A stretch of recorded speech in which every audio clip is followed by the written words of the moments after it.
Our world is changing, and this change is visible across the globe. More than 50% of our population now lives in cities.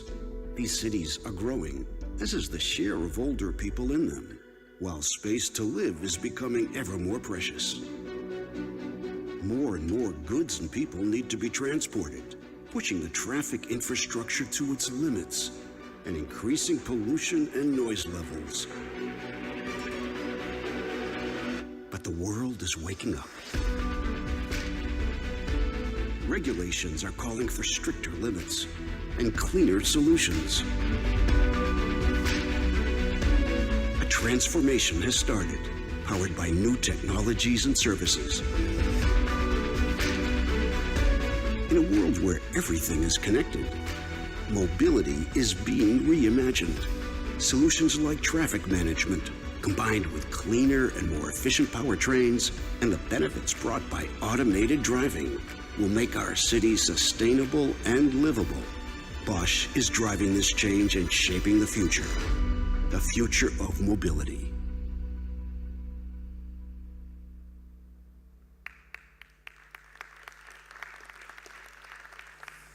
Good afternoon, everyone. I hope you can hear me. I can hear myself loudly. I hope you enjoyed that short video. I think it demonstrates quite well how quickly the world is changing. I think we've already seen that in the last presentation. What I'd like to do now is present a project I'm leading in the UK called Move UK, which has at its heart automated driving and connectivity. Before I do that, I'd like to give a brief overview of Bosch, because not everyone knows what we're doing in this space, and also some of the work we do in automotive and in automated driving. So let's take a look at a few facts. Bosch actually employs worldwide now well over 400,000 people, so it's a very large company. It's divided into 4 business sectors: consumer goods, mobility solutions, consumer goods, energy and building technology, and industrial technology. Now, everyone probably knows Bosch best from the power tools and white goods that we sell, but it's actually our mobility solutions division which delivers the majority of our revenue, as you can probably see on the slide. And at the heart of that is our automotive parts business. And that makes us one of the world's leading tier 1 suppliers, as many of you will know. Okay, so let's have a look at our automotive business and automated driving business in a bit more detail. So for the last 40 years, Bosch has been at the forefront of safety innovation. In the late 70s, we were the first to launch ABS to the market, followed shortly by airbag ECU in the 80s, and in the 90s, ESP, or Electronic Stability Program. More recently, we've concentrated our efforts on automated driving. In 2010, we launched automated or automatic emergency braking, and in 2015, lane change assist. Now we're concentrating our efforts, like so many, on fully automated driving technologies. And why are we doing this? Well, for Bosch, the motivation is the same as it has been for all these other technologies that came before, and that's to reduce traffic incidents and improve safety. So the big question, who's in the lead when it comes to developing self-driving technologies or automated driving technologies? Well, what I want to show you here in this slide is it shows the number of patent applications filed worldwide in the area of automated driving. Now, it may come as a surprise to you that it's actually Bosch and not the likes of Google who are leading this race. Now, I'm not suggesting that this means that Bosch will necessarily be the first to launch automated or level 4, 5 automated driving technologies to the market. But I think it does give a good indication of our activity in this space, and also the fact that hopefully we'll be there or thereabouts. And why are we so confident? Well, for automated driving, you really need two things, and that is software functions and sensors. On the left of the screen, you can see some of the software functions or automated driving functions we've already delivered to market. On the right, you can see our current range of sensors that we produce. And indeed, as we move towards fully autonomous driving, I think we're well placed already with this range of sensors. We can deliver fully automated driving. Okay, enough about Bosch. Let's move on to Move UK, which is the main reason I'm here today. So let's start with a few brief details about the project. Hopefully no one got hurt there. So the project started on the 1st of August. It lasts for 3 years, and it benefits from a quite sizable UK government grant, which is kindly given to us from the UK government via its £100 million Intelligent Mobility Fund, administered by CCAV, the Centre of Connected and Autonomous Vehicles, some may be aware of, and delivered through the UK's innovation agency, Innovate UK. In terms of partners, this is actually the first project, or UK government-funded project, that Bosch UK has led, and we're joined by 5 other leading UK companies. Jaguar Land Rover, I think everyone here will know who they are. They're donating vehicles to the project and also contributing technology to it as well. TRL, Transport Research Laboratory, the UK's leading independent automotive and transport research centre.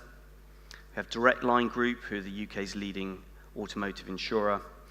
The Royal Borough of Greenwich, they are one of the London's largest boroughs and a leading smart city. Finally, The Flow, who are a fast-growing SME specialising in automotive telematics. So quite a diverse range of partners in this project. And what's the project all about? What does it involve? Well, in simple terms, it's about the real-world trials of a new method of validating automated driving systems. And we're using a small fleet of vehicles to do this, fitted with production ADAS systems. What do I mean by real-world trials? Well, as many of you know, many vehicle systems are tested on test tracks by professional drivers or test drivers, and that's not what we really need to develop automated driving systems. In this case, Move UK, we're testing the vehicles in London, in the London Borough of Greenwich, and the vehicles are driven by employees of London Borough of Greenwich, and they use them for their everyday council activities. So the data we're getting is highly valuable for future validation of these systems. It's real-world data, and that's what we need. And what do I mean by a new method of validation?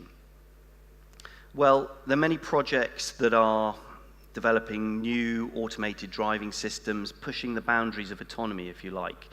That's not what Move UK is about. We're actually trying to develop a new method for validating or testing these systems ready for market. Now, as hopefully I'll explain in some of the next slides, this actually is somewhat more of a challenge than developing the systems themselves, and critical to getting them to market. Okay, briefly I'll cover the timeline of the project. So the project's divided into 3 phases, and with each new phase we add a new sensor set. The first phase of trial started shortly after the project commenced, and that was based on collecting data from a video camera fitted to the vehicle. That phase of the trials completed at the end of last year and was followed almost immediately by phase 2, in which we added a front radar sensor to the vehicles, and now collecting radar data as well. We're well into that phase, and we're already planning for phase 3, where we will add corner radars to the vehicles, and which will give us the full 360-degree surround sensing capabilities needed for fully automated driving. Finally, we'll wrap up with a report which will be published and available for all to see. What about the motivation for the project? Well, I think this graph probably is the best way to describe the motivation for Move UK. If you take a look, it shows how the amount of data generated by automated driving systems dramatically increases as we go to more complex automated driving systems and higher levels of autonomy. So where are we today? If you take a system like ACC, Adaptive Cruise Control, which has been in the marketplace for a little while now, some of you may be familiar with, that kind of system's already generating around 0.5 gig of data every second. What does that mean? Well, it's roughly equivalent to a small TV episode, small TV episode every second. So already quite large amounts of data. But as we move to more complex system, that increases dramatically. We're talking about, for some of these systems, well over 8 gigabytes a second. And that's more like streaming 2 or 3 Netflix movies every second. So huge amounts of data, which creates a lot of complexity. Added to this, you have the current methods of validation, the problems associated with that in terms of collecting, analyzing, and storing the data. So we couple those things together, we basically will find that it's going to take an age to get some of these systems to market. Bottom line is we need a new method of validation. Just to give you an example, for some of the more advanced systems, we estimate that it would take over 1 million hours of testing to get these features to market. Put it another way, in terms of mileage, we're talking about a trip to the moon and back, which means we're never going to meet the kind of timelines that the gentleman from Ford just mentioned. Okay, so I mentioned that we need a new validation method. And what do we call this method? Well, at Bosch, we call it connected validation or connected development. And it basically involves 4 main elements. First, and perhaps most importantly, we are using event-based recording. So what does this mean? It means that we're only recording events which are critical to the validation of automated driving systems. For example, an automated emergency braking event. We're not recording hundreds of miles of data from a car traveling on a straight road. That doesn't really help us when it comes to validating these systems, and therefore reduces the amount of data we have to look at. Once we have that, we then transfer the data by 3G and 4G to a central cloud, which means we have immediate access to the data and overcomes some of the existing problems we have with getting the vehicles back to base and analyzing that data. So dramatically improved access to the data. What else? Well, let's take the example of AEB again. Now, excuse me, when it comes to AEB, we obviously don't want, if we just had a set of vehicles out in the trialing for 2 years, we may not get any AEB activations. The whole system is only designed to activate in an emergency. So that wouldn't tell us an awful lot. So what we've decided to do is make the system a little more sensitive so we get more AEB activations. The downside of that is that we obviously don't want employees of the Royal Borough of Greenwich automatically braking when they wouldn't want to. So what we do is we run the system in the background in silent mode, decouple it from the actuators, the brakes, and then this has a benefit. Not only do we get these unwanted activations of brakes, but we then can compare what the driver does with what the system would have done. So that's very useful for us. Finally, this method's completely scalable. So in Move UK, we have a small fleet of vehicles, but there's no reason why it couldn't be extended to 100,000 vehicles, and indeed we're already starting to see OEMs use these kind of techniques for large fleets of vehicles.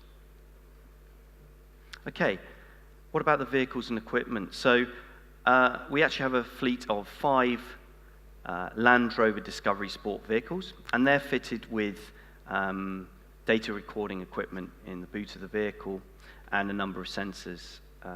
The one on the screen here is the Bosch stereo video camera. Now, the purpose of this slide really is to show you that apart from the data recording system, we're actually using production vehicles and sensors for this project. Now, you may have seen a lot of other projects going on at the moment using quite futuristic looking vehicles and pods. But actually, the next generation of automated driving vehicles is going to look and feel exactly the same as vehicles that are currently on the road. So we actually feel that this project is very relevant for that reason. You know, autonomy, as the slide says, for us is evolutionary, not revolutionary. Okay, when it comes to relevance, I'm just going to show you another video now, which shows how we're taking the concept of connected validation at Bosch, and we're already using this to develop future advanced systems for our customers. So, take a look at this.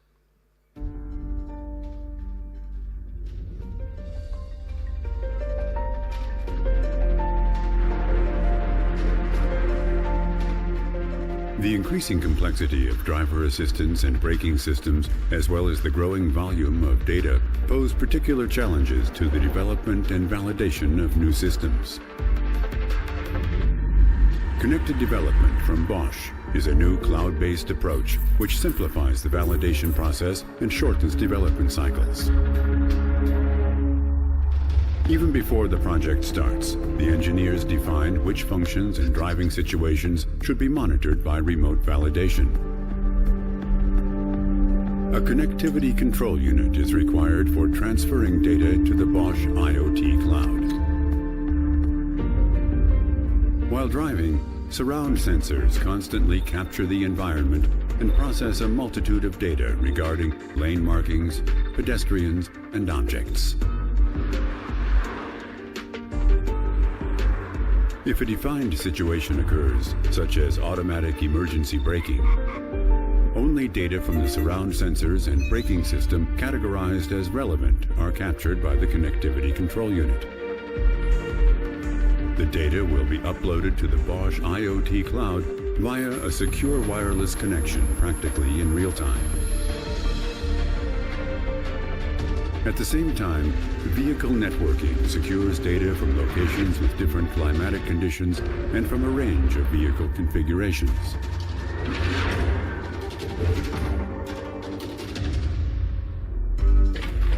The Bosch data center collects, organizes, checks, and saves the recorded data from all networked vehicles and makes them available to the engineers.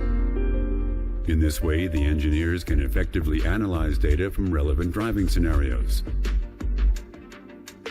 New software versions with optimized function performance, for example, are developed based on the latest findings. After successful laboratory tests, the new software can be backed up securely and efficiently in the development vehicles via remote flashing.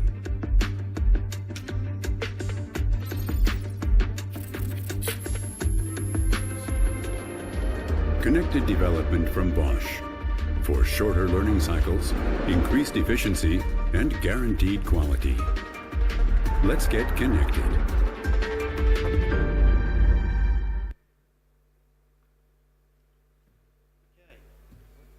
Is this working? Yeah. Okay, in the last 5 minutes of my presentation, I'd like to show you some of the results that we've already collected from the project. To start with, I want to show you 2 video sequences which were recorded in phase 1 of our trials, based on camera technology. 2 things to say. Both these video sequences are examples of AEB activations, so that's what's triggered the video to be recorded. Again, the AEB operating in silent mode. And they're both examples of what we call false positives. False positives are where the system activated, the AEB activated, but arguably it shouldn't have done. Okay, just before I show you the first video clip, just to say the squares that you'll see are where the camera is identifying various objects. Let's get to the first one then. Okay, so typical London driving situation. You can see the objects being detected. Now look out for, if you see the signal at the bottom, look out for the spike in that signal. You'll see a car coming from the right and a trigger of the AEB system now.